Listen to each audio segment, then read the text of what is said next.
నిన్న పొద్దున్న ఇంకా లేట్‌గా లేచాను. మొన్న 1:00 పడుకున్నాను. కూరగాయలన్నీ తెచ్చుకొని, తీసి పెట్టుకొని, డిష్ వాషర్‌లో గిన్నెలు పెట్టి, ఇంకా టైర్డ్ అయిపోయి అంటే మెలకువ ఉన్నా గానీ మొబైల్ చూస్తుంటాను. కొంచెం నెగ్లిజెన్స్ కూడా ఉంది నా దగ్గర. సరే ఇంక మెంతికూర పాడైపోతుంది ఆలోచించి దండిగా టమాటాలున్నాయి గదా! కిలో రూ. 20 తెచ్చాను. అందుకని టమాటా మెంతికూర పచ్చడి చేసేసి అన్నం పెట్టేశాను. టిఫిన్ చేయటానికి టైం లేదు. యాక్చువల్‌గా నేను బతువా రోటీ చేద్దామనుకున్న గోధుమ పిండి లేదు. మళ్ళీ మా ఆయన ఆర్గానిక్ గోధుమ పిండి అప్పటికప్పుడు ఆర్డర్ పెట్టారు. వచ్చేసింది 2 కేజీలు. అయితేనే డెలివరీ ఇస్తాం. కేజీ ఇయ్యమన్నారు. బావుంది. సరే ఇంకా ముందు ఇప్పుడు ఇది తడుపుకుంటూ కూర్చుంటే లేట్ అవుతదని మా ఆయన అన్నమైనా తింటానన్నారు. సో, టమాటా మెంతికూర, అల్లం వెల్లుల్లి పేస్ట్ ఏసి, పోపేసి, నువ్వులేసేసి రోటి పచ్చడి. ఇప్పుడు ఇది చల్లారాలి. ఏం చేయాలి? వెంటనే ఐస్ క్యూబ్స్ ఏసిన. ఈ మధ్యనే ఎవరో వీడియోలోనే చూసాను. టమాటో ప్యూరీ చేసేటప్పుడు ఐస్ క్యూబ్స్ ఏసి చల్లార్చున్నారు. అందుకని కూరని చల్లారుద్దాము తొందరగా. వాటర్ ఏయలేదు. అందుకే ఉడికిచ్చేటప్పుడు స్టీమ్ వాటరే సరిపోయింది. నూనెలోనే మగ్గితేనే ఏ రోటి పచ్చడైనా బావుంటది కదా! ఏఎంసీ లిడ్ పెడతాను గనక నాకు ఆ స్టీమ్‌తోనే ఉడికిపోయింది. ఇంగ ఇలా వాటర్ బదులు ఐస్ క్యూబ్స్ ఏస్తే తొందరగా చల్లారిపోయింది. మిక్సీకేసిన. కరెక్ట్ టైంకి మా ఆయన తినటానికొచ్చేసరికి నేను రెడీ చేసేసానండి. వేడి వేడిగా మిక్సీకేసేస్తే ఇది ఎగిరిపోతది గదా! లిడ్డు. కొంచెం రిఫ్ కొట్టుకుంటూ చూసుకొని దానిపైన క్యాప్ పెట్టకుండా ఫైనల్లీ కంప్లీట్ చేసి ఇంక పోపు అంతా రెడీ చేసి పెట్టుకున్నా. అది మిక్సీకేసరికి పోపేసేసి మా ఆయన టైంకి టైం వచ్చేస్తారనమాట. 2 నిమిషాలు కూడా వెయిట్ చేయరు. నేను వెళ్ళిపోతాను నాకు ఫుడ్ లేకుంటే మళ్ళీ అని కూడా వెళ్ళిపోయే రకం అనమాట. ఎప్పుడు బెదిరిస్తారు నన్ను.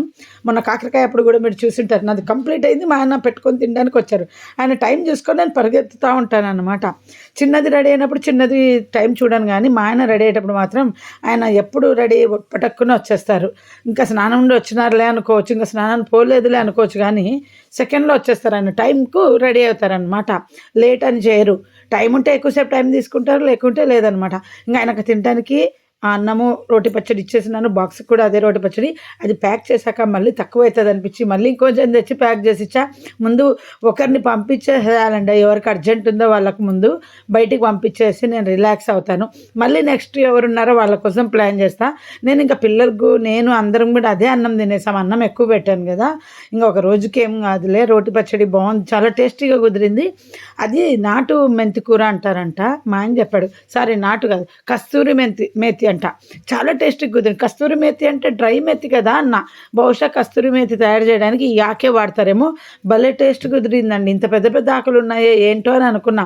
మా ఆయన మొన్న ఒకరోజు ఫోన్ చేసి చెప్పారు. అది కస్తూరి మేతి. నువ్వు వీడియోలో పెట్టావు గదా! మామూలు మేతి గాదు. కస్తూరి మేతి అని అమ్మినారు అని. అందుకేనేమో మరి ఇంత టేస్టీగా ఉంది. మీకు తెలుసా 2 మేతిలలో డిఫరెన్స్ ఉంటదేమో నాకు తెలీదు. లంచ్ బాక్స్ ఇచ్చేసాను. మా ఆయన తినేసి బయలుదేరారు. ఇంక మేము గూడా అన్నము ఇదే రోటి పచ్చడి తినేసాం. మా పిల్లలు అన్నం పెట్టినా తింటారు గనక నాకేం ప్రాబ్లమ్ లేదు. ఇద్దరు అలాగే తినేసారు నిన్న పొద్దున బ్రేక్‌ఫాస్ట్.